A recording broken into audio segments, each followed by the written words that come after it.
welcome back to Summon Tesla. If this is your first time here, welcome. If not, welcome back. And today we're going to be talking about, well, you saw the title, Tesla Autopilot, is being held responsible for a lot of things. And the autopilot misinformation has gotten way out of control. And of course, when it comes to Tesla, everything is always out of control. That's the truth. That there's just misinformation left, right, and center. So let me talk a little bit about how autopilot works and what are some of the key things that I think most of you really need to know out there if you want to buy a Tesla. Number one, don't listen to any sort of freaking media. I hate to say this, but media in general has been extremely against Tesla, has been extremely against anything really. They have an agenda that's obvious. It doesn't take much to figure that out. When it comes to the current situation, which made headline news pretty much everywhere, and I mean that, like it was on some of the most, well, basically it was everywhere. And the crash in Texas, it was devastating, obviously, to the family members who had somebody pass away. That's, I'm sorry for them. May they rest in peace. And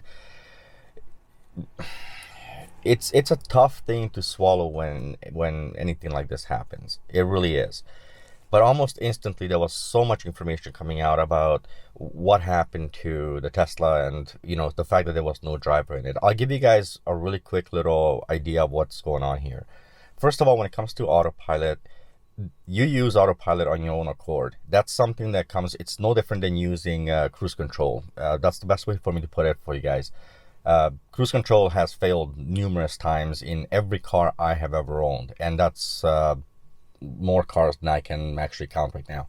But my job was to keep my hands and body aware when I'm driving. It takes skill to drive.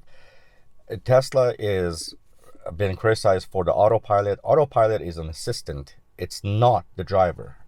That's so damn important to understand. But what's really important to understand is autopilot itself, once you activate it, you do have to go through the process to activate it. Once you activate autopilot, it's very good at making sure that you do your part. And this is coming from me. 3 years of driving my Tesla Model S. I drive this car almost exclusively on autopilot every single chance I get.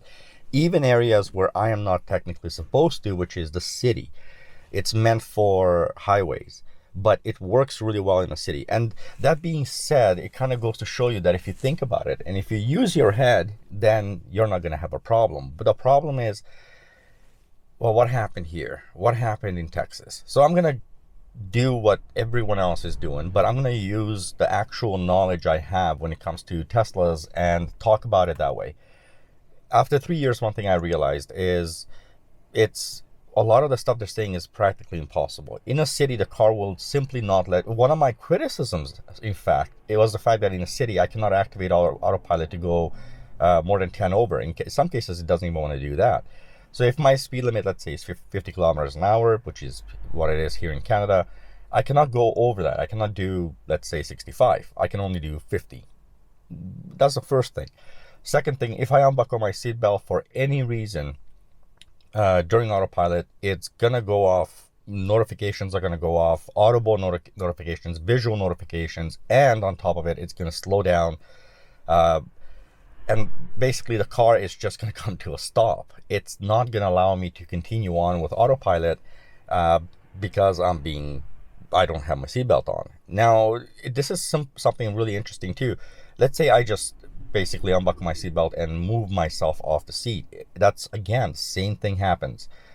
Like everything else in this world, there's ways to cheat it. And that's a problem. Of course it is. But if you cheated, that's all on you. 100% to the driver. Unfortunately, here, what I honestly think it is in the media, they reported that there was no driver in the driver's seat during the, once the fire department showed up, and with no driver, obviously it had to be in autopilot.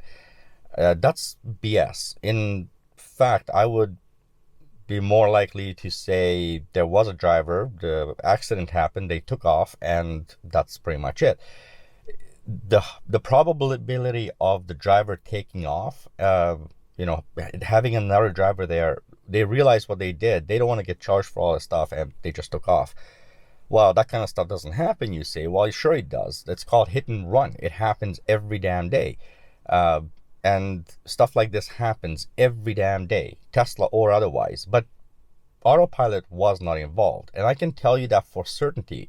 Despite, let's say you don't believe Elon Musk. Believe the owners of Teslas, the people who actually drive these cars, and go absolutely insane on understanding it, figuring it out, working with it. Every single day I use autopilot. Every single day I make sure I learn what autopilot is doing. And I'm telling you, after 3 years of driving this car every single day and using autopilot every single day, 90%, 98% of the time, somewhere between 90 and 98%, I can tell you nothing about Texas makes sense. But this is the problem with media. Media is very good at jumping onto clickbait, right? If they can get your attention, they can get the views, they can get people to click on it, they can get advertising money, and so forth and so on. They don't give a rat's behind at all. Zero. No craps given about what kind of information you are going to get as a consumer. But who's watching over this? We're going to talk about that in a separate video. But when it's all said and done,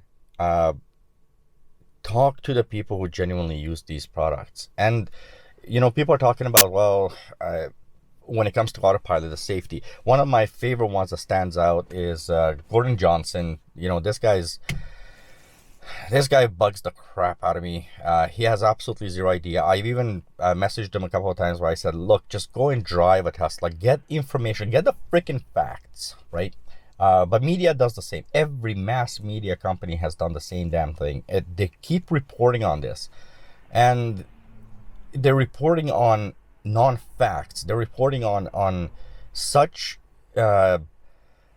unintelligent, such dumb, pure, hardcore misinformation that it's incredible. And nobody's holding them accountable. Absolutely nobody is holding them accountable. Talk to the Tesla owners. If you don't believe me, fine, don't believe me. Go out there and talk to Tesla owners. Go to any supercharger. Listen, there's a supercharger near you. Go to it. Find it. Go to it. Talk to the Tesla owners. Because autopilot is, if anything, my biggest criticism of autopilot is it's too lax. It's too damn safe. It's worried about safety consistently. And this is if you use it, even if you don't use it exactly as intended, it's still overly safe. It's overly cautious. And to be honest with you, that's not a bad thing. That's a good thing. You need that because unfortunately there's too many boneheads out on this planet who, I'm not even sure how they dress themselves in the morning. Basic driving skills for you to get on the road and drive your car, you pass those tests, those are a joke, right? So anybody can get a license. Anybody can drive these cars. But everybody uses stupid excuses. The bigger problem here is people talk about Tesla as if they know what they're talking about, especially the ones in the mass media. I would love to know every single one of these boneheads writing these articles, how many of them have ever at least sat in one? I'm not even saying driving. And you know what? If you're going to start making reporting on Tesla and Tesla cars, the least you could do is drive one. Ask any Tesla owner. They'll take you out. They'll let you drive their car. It's not that difficult. If you're a reporter, you want to get information, talk to a goddamn Tesla owner, man. Go out there and get the facts. We'll spend hours with you. We'll teach you everything you need to know. I will do it. If you are local, if you are here in Vancouver and you yourself are a reporter or anybody who is willing to actually, who's actually writing any sort of article on Tesla, get in touch with me. SummonTesla@gmail.com. Get in touch with me. I'll take you out. I'll let you drive the car yourself. I'll let you drive on autopilot and you get to see exactly what's happening. But even better, I'll take you out and I'll show you all the limitations all the safety features, all the things that you cannot do with autopilot if you're being stupid. So my challenge to everybody, YouTubers, content creators of all kinds, go ahead. Ask media representatives to come to talk to you and take them out, because frankly, these are the people that are reporting on these cars and they have no freaking clue what they're talking about. Not one bit. And I'm not a fanboy, by the way. I love Tesla. I am an owner and I am a shareholder.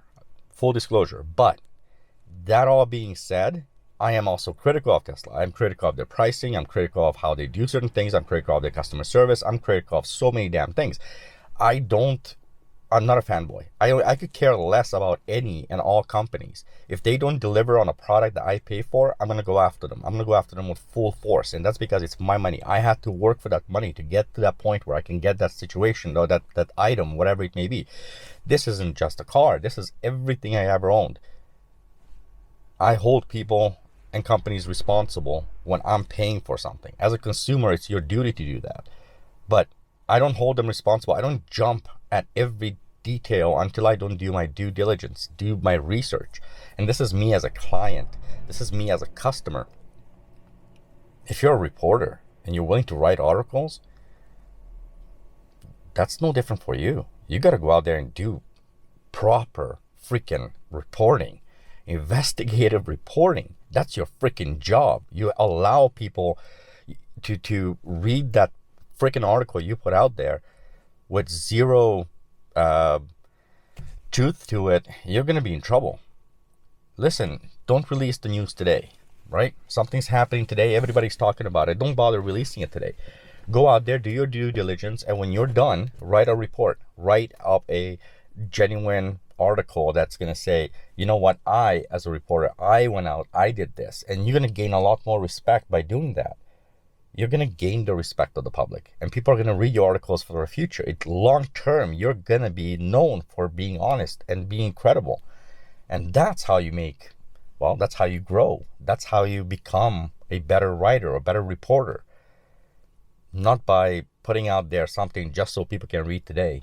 And by the way, a lot of the things with regards to the latest crash in Texas, let me be honest, this is all going to come to light. Tesla has a lot of data too, but this is all going to come to light eventually. And I am willing to bet that there was a third person there. And when it comes to light, none of these reporters are going to take responsibility. None of these are going to come up and start talking and apologizing for giving you, the consumer, misinformation. The time really is here for people to start taking responsibility for how they get their information and hold the people who give misinformation responsible for that. People make decisions. They're buying decisions. Think about it. Shareholders, for example, if they can affect a company dramatically by reporting misinformation. But even worse, they can recommend a freaking car that is half the quality of a Tesla, for example. Safety, everything else. Somebody even mentioned on one of these reports that the Chevy Cruise system is better. No, it's not. But that puts people at risk. Facts have to be given to people, not BS. I don't understand. At this point, I'm thinking that there's more useful, genuine information on YouTube than there is on mass media, on companies that's supposed to be credible. This is disgusting. To all mass media, like I said, the challenge for me is very simple. You live here, somewhere in the lower mainland, in Vancouver, British Columbia, get in touch with me, summontesla at gmail.com. I'll take you out. I'll teach you everything you need to know. And this is coming from 3 years of experience. I'll show you all the things that Teslas can and cannot do. I'll show you all the safety features. I'll even let you drive the car and allow you to really experience how you really cannot go through, the process of going through a danger when the car is in autopilot. It's a heck of a lot more safer than practically every driver I know. So the challenge stands. You want to know? You want to write a true article? Get in touch with me. I'll show you everything. Not only the good, by the way. I'll show you all the bad stuff. So you can write about the bad stuff too. You should. I do. I talk about it all the time. But that's a challenge for you. Take it or leave it. More than likely, you guys will leave it because, well, you guys don't give a damn about facts, do you? That's it. I'm done for today. Catch you guys all in the next video. Bye-bye.